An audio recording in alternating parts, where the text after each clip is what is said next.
is an October 3rd edition of the Horse Racing Happy Hour. I'm Louis Rabeau on my back porch in Louisville, Kentucky. Somewhere in his basement in Denver, Colorado is the Hall-of-Famer. His name is Dan Issel, joins us on the show. Dan, welcome back. I wanted to ask, just to get this part out of the way. Okay. You have three kids. You have a son, you have a daughter, and you have Keeneland Racecourse. Where does Keeneland fit in the hierarchy of your three kids? Well, it depends on how they're treating me. I hear you. Sheridan is taking us to dinner tonight. She's buying. So she's now ahead of Keeneland. No question. Scott, I'm not so sure. There it is. The greatest race meet in America starts on Friday at Keeneland. Well, and frankly, if you want to talk about that meet, Dan, it's this weekend is really the star of this as a show, is it not? Yeah, because of where the Breeders' Cup is situated, Louis, it has to be the first week because a lot of these horses will come back and go to Del Mar and run in the Breeders' Cup. So, a lot of these races that we're going to be talking about are prep races for their next start out at Del Mar. All right. Well, he is Dan Issel. He's the Hall of Famer. He joins us here because they're running at Keeneland, people. I have nothing else. That's why he's here, because he loves Keeneland. And when I think Keeneland, I think of Dan.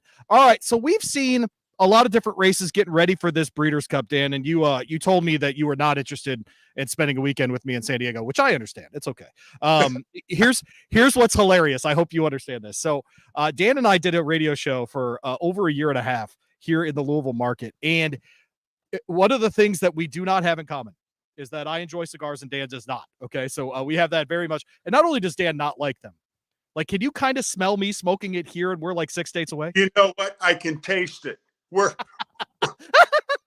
1,100 miles apart. And I not only do I not like cigars, Louis, I think I might be allergic to them, because somebody can be smoking a cigar. I know. I've seen it. And I can taste it. So you enjoy. You have your cigar. I'll have my Budweiser, and we'll get. Oh, I love it. All right. Well, Dan with a Budweiser is the classic, but Dan talking Keeneland, even more classic. We've seen some horses run, getting ready for this Breeders' Cup. Man, on the classic side, Dan, do you have a feeling about this field, about any of these horses? We see some Sanador get it done at Santa Anita, but he's not going to have that kind of stretch at Del Mar. Does anybody stand out in this field to you, or we might have a 3-year-old win it this year? I think it's a good chance we have a 3-year-old win it. And I think that Forever Young, the Japanese horse who just missed by a few inches of winning the Kentucky Derby, won his prep for the Classic in Japan yesterday. City of Troy, there have been a lot of good horses that have gone through Coolmore in Ireland. And they talk about City of Troy with the very best of them. And then Fierceness, his last 2 races at Saratoga, and he's supposed to be training great. I'd take the 3-year-olds. If you give me the 3-year-olds over the field, I'd take that all day long. There you go. I think that makes sense. We had the Kentucky Downs meet. Does Dan Issel play Kentucky Downs before we head to Keeneland? Well, I play everything, that. I do know that. Yeah, you're right. I play everything, but I don't go crazy at Kentucky Downs. It's a great meet. The purses are, just unbelievable. And the setting is kind of, country fair setting. I enjoy it, but it looks to me that horses either like it or they can't stand it. And so that makes it very difficult to handicap Kentucky Downs. 0 for the last 53 are Kentucky Downs runners at Breeders' Cup races in California. I know that's a random stat, Dan, but we did see Cogburn run off the floor again at Kentucky Downs. Could he toss that? He seems like the kind of horse that could buck that trend. Yeah, I think of all, and of course we're a month out. We don't know the field, we don't know the post positions. But right now, if you made me answer that question, I'd say Cogburn was the most likely winner of all of the Breeders' Cup horses. Want to welcome in our friends on the Sporting Tribune feed as well. You can find me every Saturday with my preview of Southern California racing out there as well. So check them out, sportingtribune.com. We've got all the coverage out there as well. Dan loves it when I mention things like that because Dan is always convinced I need more to do. That's really, Dan's big. Hey, Louie, I know you're not doing this for your health. Don't. I don't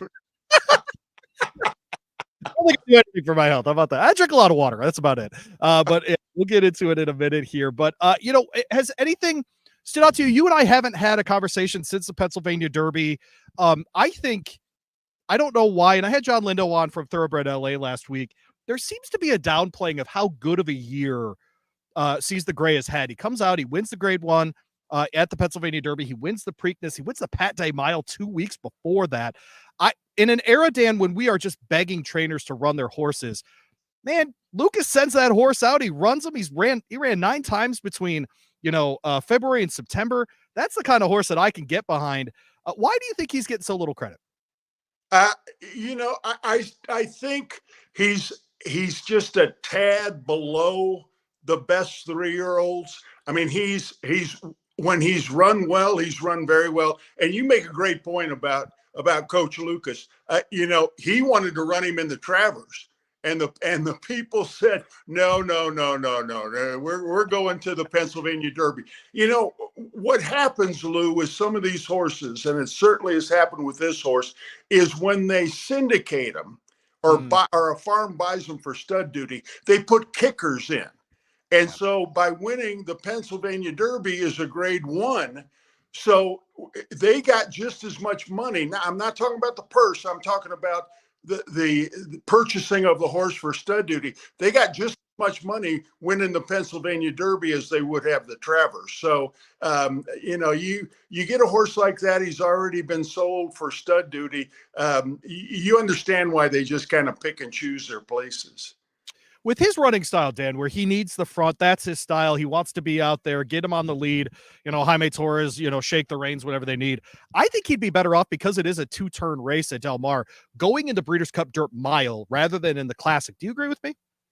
Yes. Yeah. Although, there's been some people that realize how tough that Classic is going to be that have already started going the other direction. I think I read National Treasure is going in the Dirt Mile. Did I not? Yes, that's right. So, you put up that kind of money and you're running for championships. There are no easy spots, Lou. Yeah, no, I hear you. As far as the 2-year-old races at Keeneland, I wanted to ask you about this before we get into the actual handicapping about it. I actually think with the Del Mar layout, with that very short stretch that they have out there in San Diego, I think the early finish line at Keeneland could actually give us a good idea of who will be ready for that race, either on the filly side or on the regular, on the open juvenile side, more than in other places. If you're at a Churchill Downs with a long stretch or a Santa Anita with a long stretch, that kind of thing.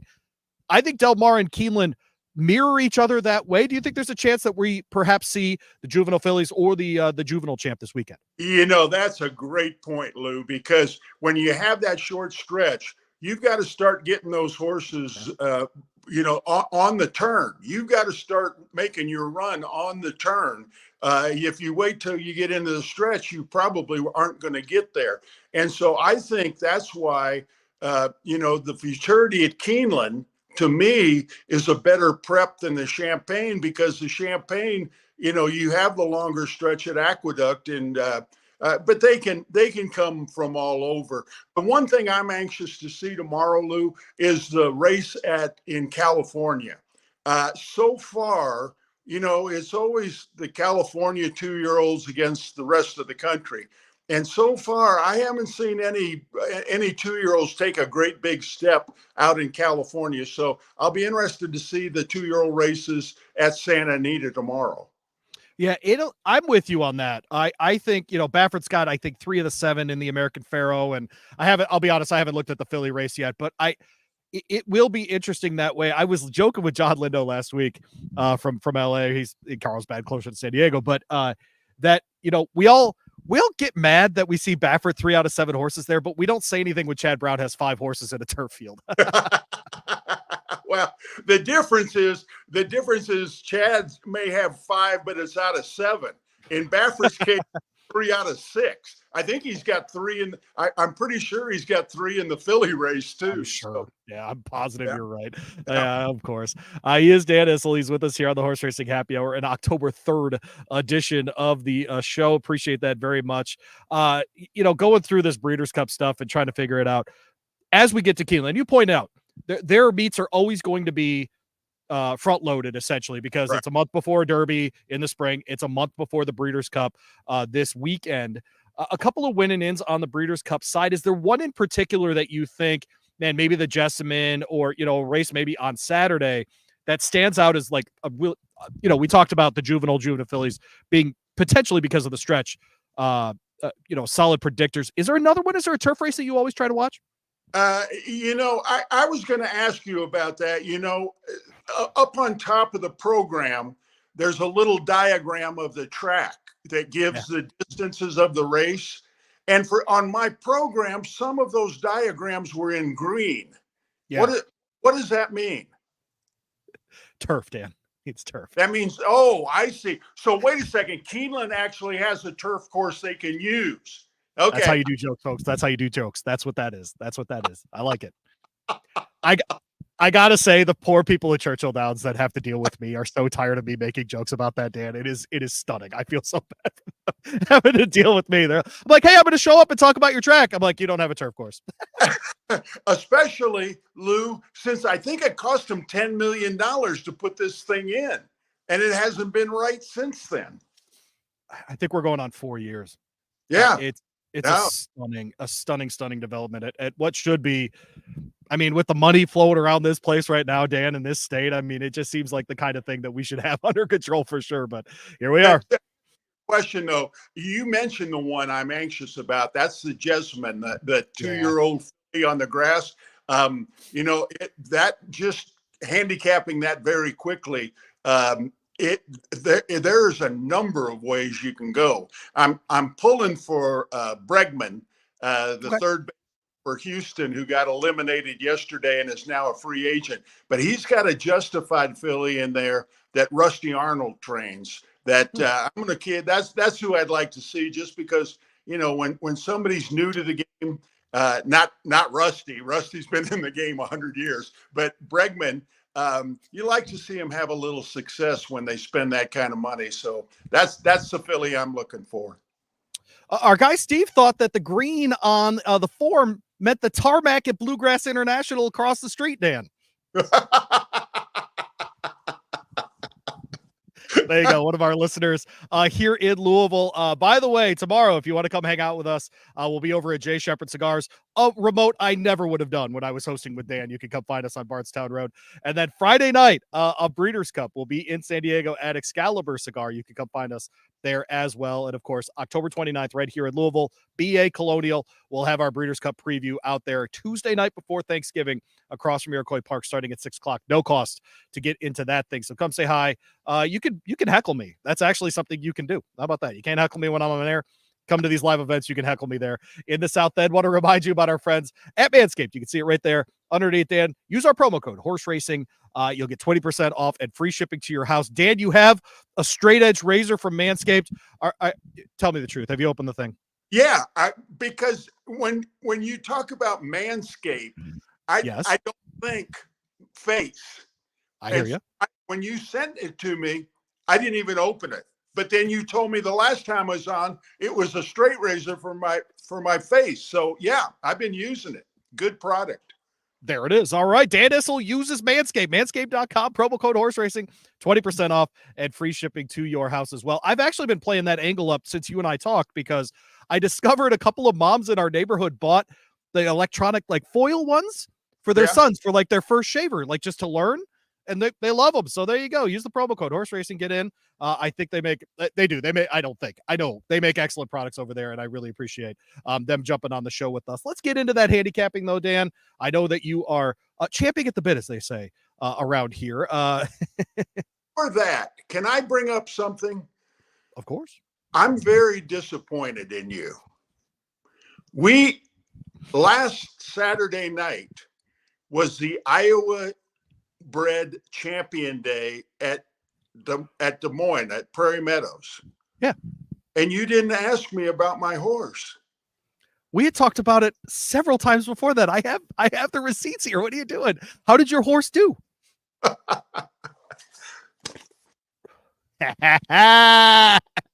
Let's go. How about that? How does it feel to own an Iowa bred, Dan? Have you made it?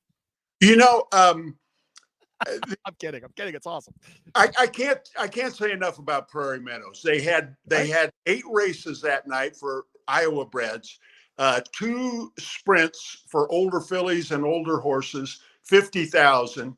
Then they had 6 races, 110,000 for 2-year-olds, Colson fillies, 3-year-old Colson fillies, and it was a great night. And our little filly won the sorority, won it pretty easily, Louis. We're really excited. We've got a really nice Iowa bred. I don't know if we have anything more than that, but we're going to find out. The sorority, how familiar were you with those when you were at Kentucky being big man on campus? The sororities? No, they all came to the Pike House. That's how you do that, folks. All right. So Dan Issel and his Budweiser. Let's get into some handicapping here. We'll start Friday. We're going to do both days, Dan. I know I sent you all the info on this. We'll start with the Phoenix. Dan, did you know that is the oldest stakes race in the United States, started in 1831? You know, I did know that, and I don't know why, but I guess because it's at Keeneland. So yeah, the Phoenix has been around for a long time, and it looks good on a horse's resume to win a race like that. A little bit. So 1831. I thought the dinner party at Pimlico was a little older, but I guess no, the Phoenix outdates it, which is hard to do, frankly. Yeah. Missed the first one. We were in the playoffs, but I was there for the second one. Dan was there in 1831 at the Phoenix. I think the name of the track was the Kentucky Racing Association was like the name of the track too. And then they built Keeneland and moved things over there, but it is what it is for sure. Hey, the Jessamine is race 7, starts the late pick 4 on Friday. Or excuse me, the Jessamine, good Lord, the Phoenix. It's a grade 2, 6 furlongs on the dirt, 3 and up in this one, Dan. Your boy Brad Cox is an interesting entry here in Federal Judge. And I think if people are looking at this sequence, Dan, this might be a play against if you're trying to maximize your ticket. But do you think he's got a serious shot here? I do. It doesn't. He's won 3 out of 5. And, last year, he won his first 2, his maiden and his one other, and then ran in a grade 1 and kind of caved in. But they brought him back. He had 2 starts at Saratoga. The last one was very impressive. And, Brad's not going to run a horse if he doesn't think he has a shot. Now it looks like he has to be on the lead to be able to be successful. Is he going to be on the lead against a horse like Nakatomi or some of the other speed horses in here? But no, I agree with you. I think he's one. If you're playing horizontally, I think he's one you definitely have to use. What do you make of Nakatomi? We haven't seen this horse go back-to-back in a very, very long time. To his credit, though, he's always in high-level graded stakes company, so this is a horse that maybe has some excuses, Dan, because he is just running against top horses. When you look at the past performances, it's Sibelius, it's Elite Power, it's Hoist the Gold, Straight No Chaser, those kinds of horses. Do you think he can go back-to-back here? Do you trust him? I do, and I think, he would be my pick here, Lou, because won a grade 1 at Saratoga the last time out, but right. He's coming back. That was the end of July. This is the 1st of October. So he's coming back in a couple of months. So that's kind of unusual for him. And Wesley's another one. If, he's not going to lead a horse over there just so he can, have something in the paddock. And so, I expect this horse to fire big time, and he would be my top pick here. I've got the 6 as my long shot play here, 30-1 for Ricardo Santana Jr. And Glenn Wismer, why not? Comes in off of a really good run in a 6 furlonger at Churchill Downs, ran out of space right before that, but they ran that race in a sub 109, Dan. I think that kind of speed can win at Keeneland. Do you think there's a chance that that's a horse that hits the board here at least? Possibly, and the reason is he's one of the horses in here that doesn't have to be up on the pace. That's right. He's a horse that can come from 3, 4, 5 lengths off of it. And, if they go ridiculously fast early and the race falls apart, he could come along and pick up some pieces. Hear Me Song is in here. The 2-horse, Edgar Morales gets them out. That horse has never finished worse than second in 4 races at Keeneland. Do you look for that with horses? I know Keeneland's a limited meet in the spring and fall, but do you look for horses that like the course there? I do. I really do because, again, Keeneland, not only on the dirt track, but on the grass as well. There are some I agree with the grass, especially. Just seem to pick it up. We'll talk about one later on that is 2 for 2 at Keeneland and is 6-1 on the morning line. So I think you definitely have to use horses that look like they have proven they can run on the surface. Producer Zach chimes in. He says, "I'm a bum." Dan, do you agree? Yes, 100%. There you go, Zach. You have the approval of the Hall of Famer. How about that? The Grade 2 Jessamine will follow in race 8. There's $350,000 in a berth in the Breeders' Cup on the line here, Dan. I think this is a tough race, really interesting field, and one of the one of the things that happens, Dan, is, in the spring, we're watching for 3-year-olds that can go sprint a route and become Derby horses. With 2-year-olds in this kind of race, Dan, we're trying to figure out where, for many of them, who's going to stretch out and not mind going the extra turn, going the extra distance. I'll go ahead and go first here. I thought the 9-horse in here in the Jessamine totally justified. Manny Franco's going to be in town to ride this horse again, Dan, for Rusty Arnold. Took her 2 tries on dirt to find out that they wanted to try her on grass. She goes ahead and breaks her maiden in a listed stakes. I love that. Going the 2 turns there at Saratoga over firm go. Wins that race. Manny Franco in town. If she takes a step forward at all, Dan, I think she's got a legit shot here. Who did you land on top here? Yeah, no, that was the one I was talking about earlier, Lou. That's the one that's owned by Bregman, the Astros third baseman. No, I think you're right. According to Rusty, he was going to run this filly down at Kentucky Kentucky Downs in a maiden, because the pots are so big. Of course, the pot, at Kentucky Downs is bigger than the pot for the Johnson Stakes. Yeah, right. Saratoga. So he was going to run this filly in a maiden race. And evidently Bregman called him up and said, "Hey, what about this stake race up at Saratoga?" And so that's where they went. The horse, when I look at races, Lou, that are 1 1/16 miles, I like to see a horse that has run the last a 1/4 of a mile and 16th, those two together, around 30 seconds. You look at this horse. She ran her last little bit in 29. So I agree. I don't know if she'll get that slow a pace early on, right. But she really closed, and I like her. And you have to look at a couple of these maidens. The Bolt Doro of Brad Cox, number 6, that broke her maiden rather at Kentucky Downs. And then the 2 Isla Capri broke her maiden at Kentucky Downs rather easily, and 15-2. That's racehorse time for 6.5 furlongs. So I think there's a lot of different ways you could go in here, but I'm with you. I'm going to be rooting for Totally Justified. Smaller barn, but Joseph Lee has Mayday ready in here. The 8, 2 for 2 lifetime, 8 up at Kentucky Downs. Once Frankie Dettori figured out that track, by the way, Dan, forget about it. Like, that was it. Curtains for sure. 8-1. I don't think we're going to get 8-1 on this horse because of the Dettori connection. You think she's got a shot here?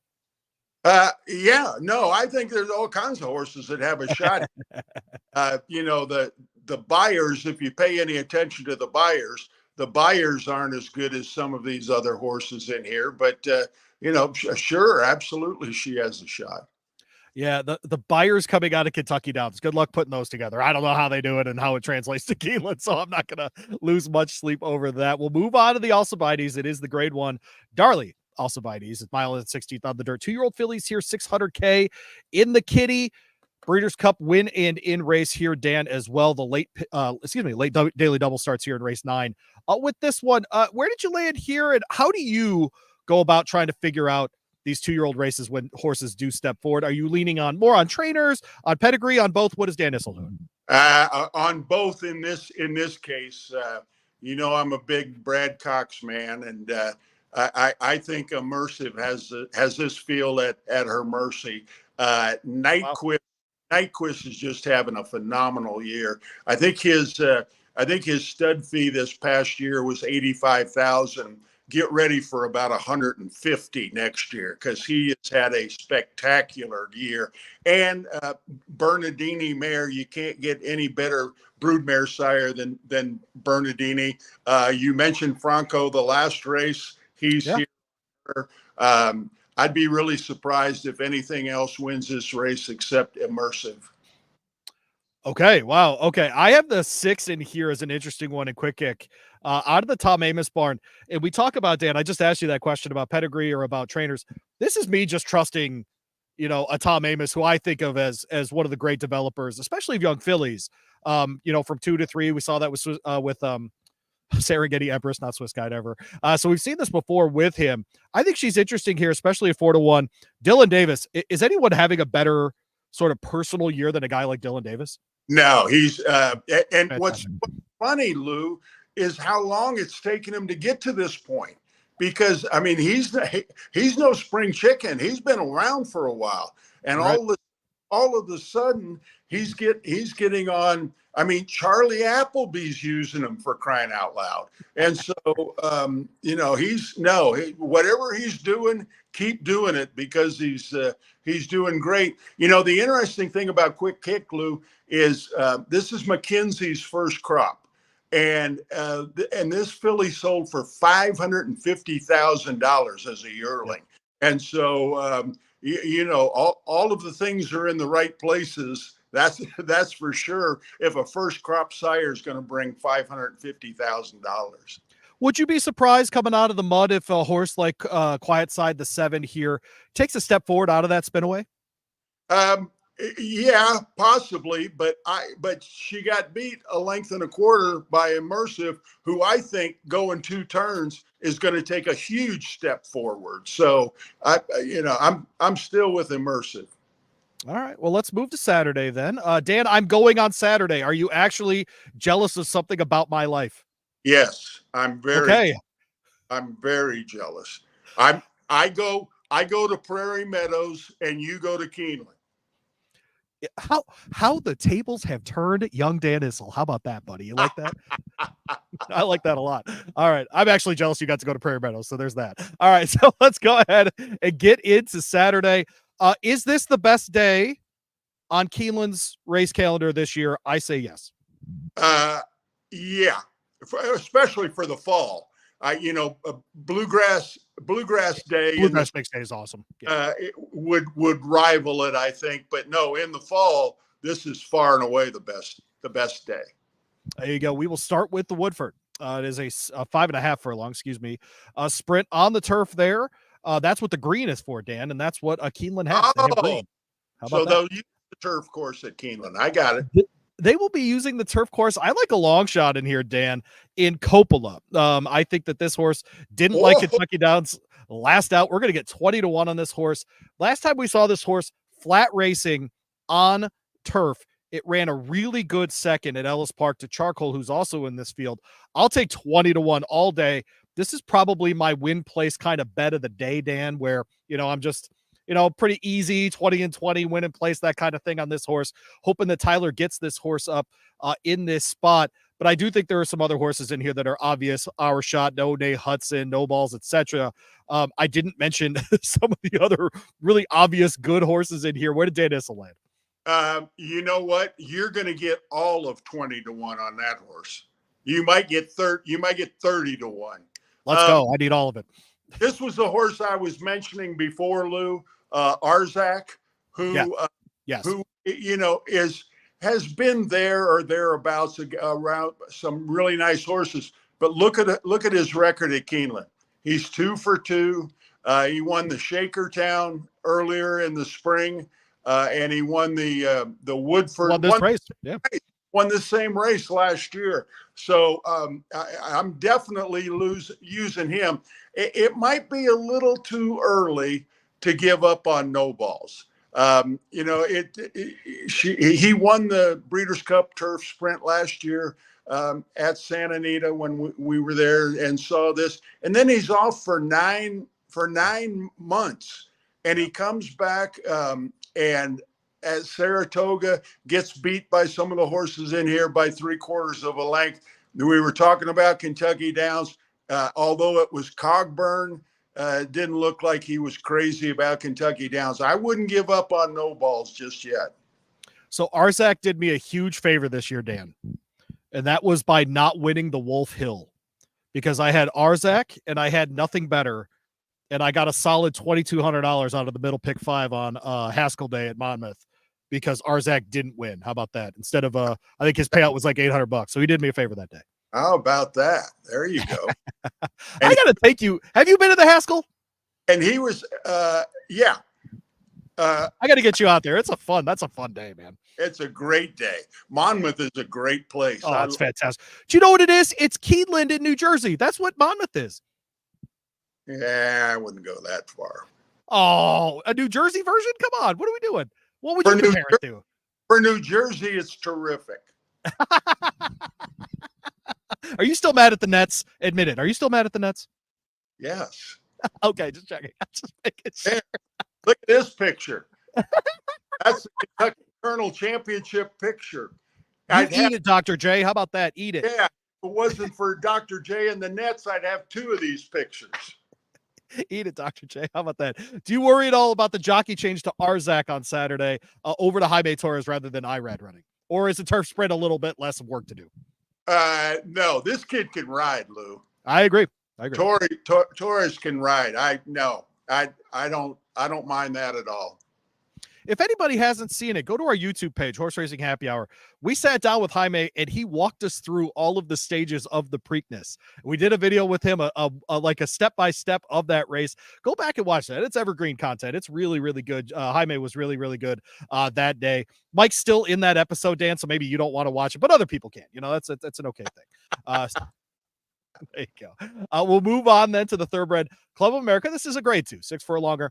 On the dirt there, fillies and mares 3 and up. Spot in the Breeders' Cup, of course, on the filly and mare dirt sprint in this case, Dan. Where did you lay it in this one? Bright work. And I'll give you a couple reasons why. Going one turn, Lou, this filly's undefeated. The only 2 times she lost was when they tried to get her to go a mile and a 16th last year, getting her ready for the Breeders' Cup. She's undefeated, and she's only had 1 race this year. Remember, she was supposed to race earlier at the Saratoga meet, flipped in the paddock, and that's an automatic scratch. So she's only had 1 race, and she got up in the Pyrrhus and won by a neck. She's 1 for 2 at Keeneland. She's 1 for 1 at Keeneland going 1 turn. I think Bright Work get this done.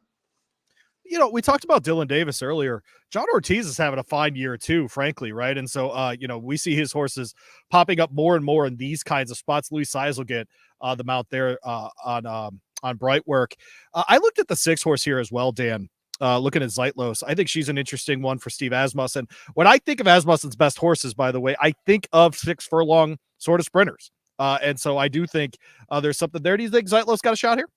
Yeah, I think he's got a shot. The one thing I don't like is she's stepping up in company. I know she won the Open Mine last time, but that's a listed stake. The time before that, she was on the grass. But, you know, she's been pretty good.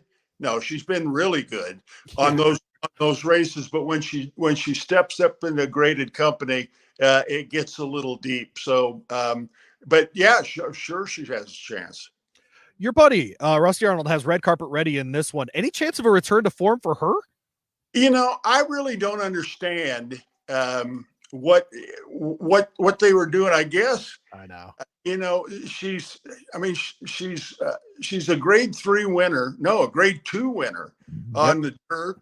Grade 1 stake place on the dirt. And she ran pretty poorly in the distaff on Derby Day. And then I don't know why they, being by Oscar Performance, who's the son of Kitten's Joy, maybe they just said, well, let's try the grass. And, it was all right. But yeah, she's going to have to return to what she was earlier this year and last year to have any shot here. Yeah, it's interesting. I talked to Rusty actually about her, and he said, look, because of the breeding, we intended for her to be a turf horse, but because there was no turf course at the time at Churchill Downs, they just had to go with her on the dirt, and they got lucky that she loved it. She was good to go, and they just kept running her in those spots. And then, of course, they try her on the Oaks Trail, Ford Gal Devona Dale, etc., Gulfstream Park. Get her up here for that 8 bell. She wins that race, 7 furlongs. That was last year, of course. And so I think they I don't want to say they lucked into her being good on the dirt, but frankly, they lucked into her being good on the dirt. And so right. I think sometimes it's just circumstance, and the horse does that. And so I'm looking for her to have a really nice return to form here, because I do think this is a good spot for her. Not a great record at Keeneland, of course, 0-1, but I'm interested to see her get back into this. Your buddy Mike Smith is going to be aboard Spirit Wind. I want people to watch that horse, Dan, because if you don't know, Charlestown 7 furlongs is a full 2-turn race there. I think she's going to get back to 1 turn here and really like it. Yeah, no, that's a great point. He shipped into Saratoga, had one mount for the day and won the grade 2. So, Mike is another one. Mike doesn't get on many horses anymore, but man, is he having a nice year. He won the $1 million race and one of the 2 750s last week at Santa Anita. Could be worse, for sure. We'll move on to the next one. The First Lady starts the late pick 4 on Saturday. It's race 8. It's a mile on the turf, $750,000 in this one. This is for fillies and mares 3 and up as well. Dan, fun group of fillies and mares here. I laid it on the 8 horse here on top in Chili Flag. The other Chad Brown. Oh no, don't do this. See, I don't like, this is why you could never co-host this show, because we would just pick the same 4 horses and we'd go to bed. I don't like that. And so tell me why you like Chili Flag. Well, who did you say? Chili Flag? Yeah, Chili Flag. Yeah. Yeah, no, that's who I picked. You look at the last race. Look at the 11 horse White Beam, who's 7-2 in here. Look how she just walked the dog. She changes from Pratt to Flo. But look at that race at Saratoga, how she walked the dog. 49-2, 13-3. They come the last 8th in 11. And so Chili Flag had no shot because the pace was so slow in that race. And Tyler, she gets Tyler. The other horse in here that I thought was interesting, Lou, was the 2 horse, Tarara. Yeah. If you look down at her past performances, most of those races have been against colts. I think there's only 3 races on her form here, and there's about 10 or 12 races. There's only 3 races on the form that were against fillies, and the last time out, it was against fillies. It was a grade 3 at the Cora, and she won that race. So. If you want to go against Chad Brown, which is usually not a very good idea, I think you could do worse than Tarara, the 2 horse. Yeah, that's a very intentional ship by that group, to have her in this spot. The horse has won going left-handed, by the way, in Ireland at Leopardstown, so it's not as though she's unfamiliar with that sort of thing. 0-6 at the distance, but I'm with you, Dan. I think that horse has a legitimate shot here. What do you say about a Gina Romanica? I'm interested in a horse like Walkathon here, Dan. 3 straight wins, 4 for 7 this year. Do you give Walkathon much of a chance? Yeah, again, it's not the grade 1s that some of these other fillies have been running in. But you're right. She last time out, she got the highest buyer of her career. So she's got a shot. I wouldn't have her in my top 3, but stranger things have happened. There you go. Ian Wilkes and Brian Hernandez Jr. have won 4 of their last 11 races at Keeneland together. So something to watch for sure once we get to Saturday. I just think, Dan, just a fun field. Frankly, I mean, even Special Juan coming out of this race at Kentucky Downs, I wouldn't be stunned if that if that horse won this race. Honestly, I think we're at 11 horses here. If 9 of them won, Dan, I don't think I'd be surprised. Yeah, no, and I'm a pick 4, pick 5 player, and so you have to go pretty deep in this race because I think I have a single in the next race. How about that? Well, let's get to it. That is the futurity. If Dan Issel's singlet at 2-year-old races, it's serious. This would make 2 days in a row. Mile to 16th on the dirt. This is for open company 2-year-old, $600K again, and a Breeders' Cup bid again. Grade 1, the Claiborne folks sponsoring this one. Dan, where'd you land with the 2-year-olds? Yeah, I took the chalk. His first race at Saratoga in the mud was ultra impressive. He comes back in the hopeful race that I watched live, obviously, was odds on. And I watched that race, Lou, and I thought he was a little green. I thought he lost I thought he lost some focus in that race. 2 turns being by flatter should hit him right between the eyes. He's a $1.3 million 2-year-old in training sale. I think he's ferocious, has him over a barrel here. I'm going a little off the board here with a horse that's got good early speed and I think can get either on the lead or right at it. Coming off the turf is Tenacious Leader. This is a son of Not this time, Dan. How about that? All right. Todd Pletcher sending this one in, and I never consider it an accident for Todd Pletcher to ship this kind of horse from Saratoga to Keeneland. I love having Florent Giroux here because I think his best quality as a jockey, Dan, is his ability to get out front and rate. And I think if he can get this horse to rate, I think she'll like the move back to dirt. That's a 21% angle for our guy, Todd Pletcher. I don't know why he's our guy all of a sudden, but he's our guy. And he's obviously Todd Pletcher good with 2-year-olds as well. Do you like that pick, or are you going to try to just, no, we're going single here? Yeah, no, that would be my second choice. It really would.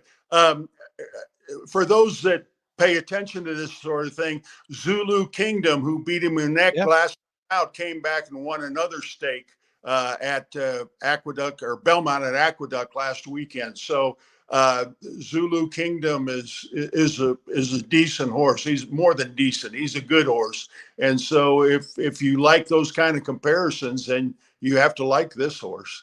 The 4 Handsome Pants is a son of Daredevil, Dan, broke his maiden going this distance. Does that mean much to you, or that Kenny McPeak immediately thought, let's get this horse over 2 turns at Churchill Downs, bounce back here? Frankly, that horse's running style, I think, plays well for this short stretch at Keeneland, is going to be near the front of the pace in this one. I think the 4 at 10-1 is very live here, Handsome Pants. Yeah, I would agree with that. I mean, anytime you can have a 2-year-old that can come out and break his maiden going 2 turns, that's pretty impressive.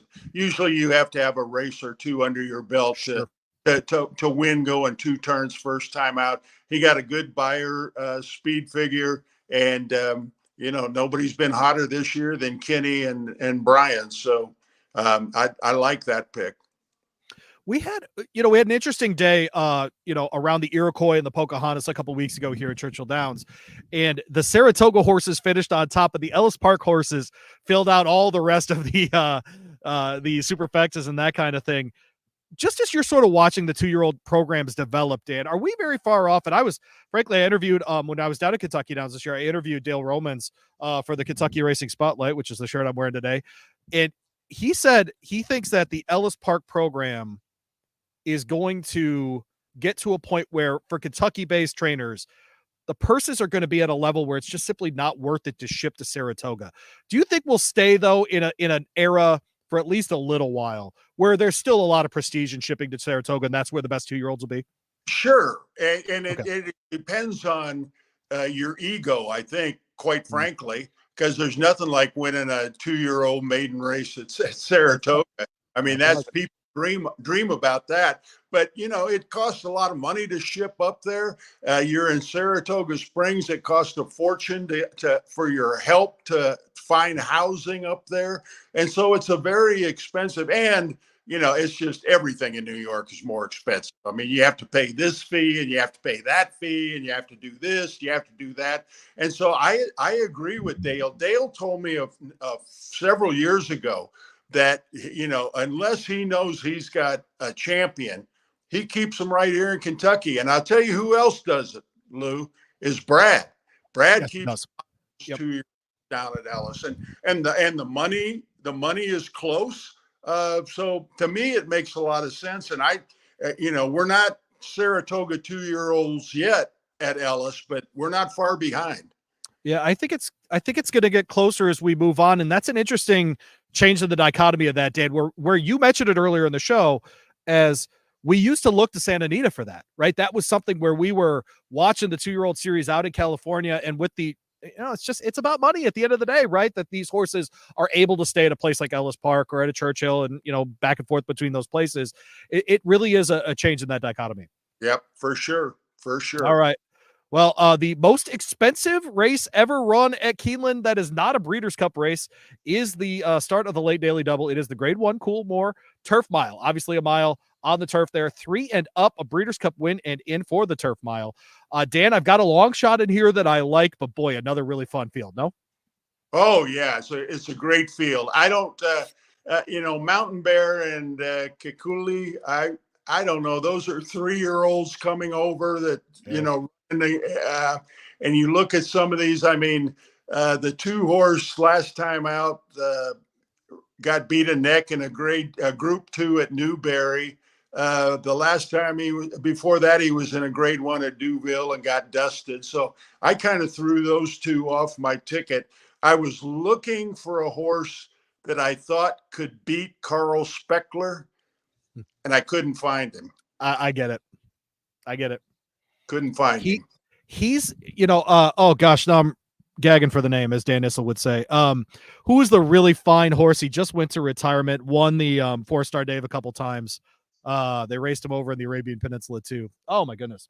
Why am I forgetting the name of that horse? If someone's listening and can comment, go ahead and comment that. But this is where I think American horses, Dan, can actually get up with the European horses in the mile, is if you have a horse like a Carl Spackler that's either willing to be on the lead or right at the lead, break fast, be there, part of that early pace, and then have a late kick. I think that's where you could see an American horse actually win a turf race against older horses at the Breeders' Cup. Yeah, and this horse is 3 out of 4 this year. I don't know what happened in the poker stakes at Saratoga. Yeah, it just didn't work. Yeah, but than that, he's won 5 out of his last 6. He's by Luke de Vega. Horse is having an unbelievable year over in Europe, and has had a couple nice winners here. This horse is really a nice horse, and like I said, I tried to find something to beat him, Lou, but I just couldn't do it. Yeah, I think the 2 and the 3 here, Kikuli and More Than Looks, are both contenders for sure. And I understand if people want to back those horses, especially you get Frankie Dettori in that kind of race. I'll tell you a horse I'm really interested in is Spirit of St. Louis, the 8-horse, Dan. I think you're going to get every bit of 20, 22, 24 to 1 on that horse. He's coming out of State Bred Company, but if you look at the times on his runs and how well he has matched up against other horses, I think he's got a legit shot to hit the board here. And so I think this is a chance. Carl Spackler's going to be 4 to 5 here, something like that. If you wanted to play an exacta, hit a horse in the 3rd spot in a trifecta, I think Spirit of St. Louis might be it. I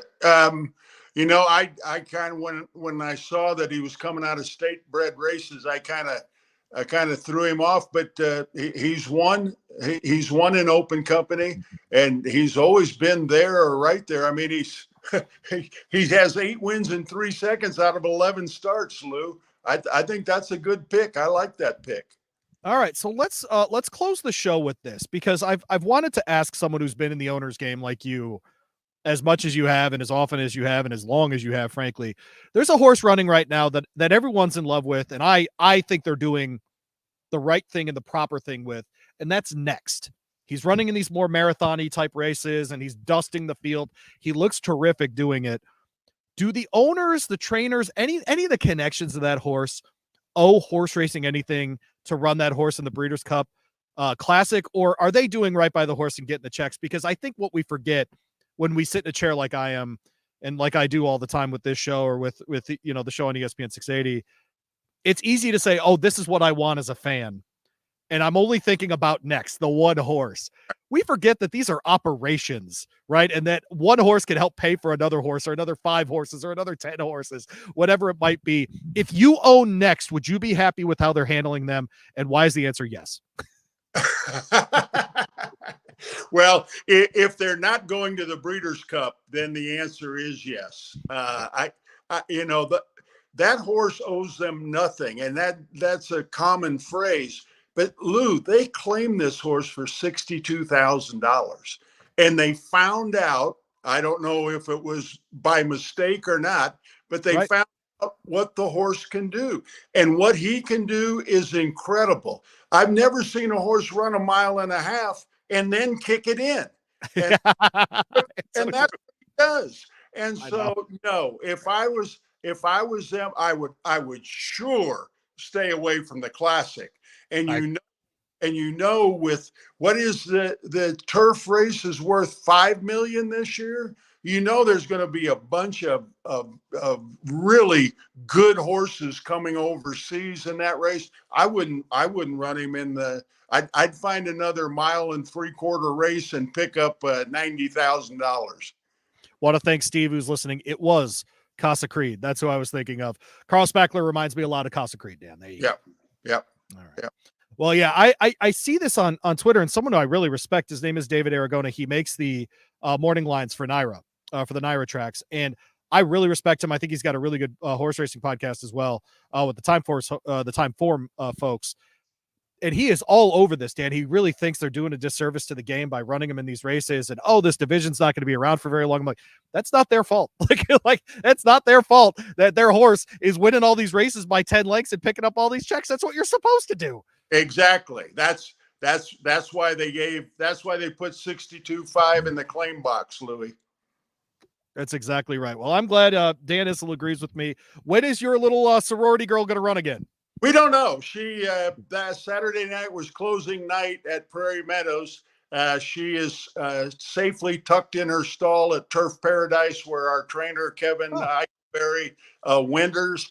We don't know where she'll go next, but it'll be open company, and it'll probably be around 2 turns. You know, Kevin, our trainer, won the 2-year-old colt division as well, and our filly ran a second faster than colt did. So if you win the Oaks, you're just going to be insufferable, aren't you?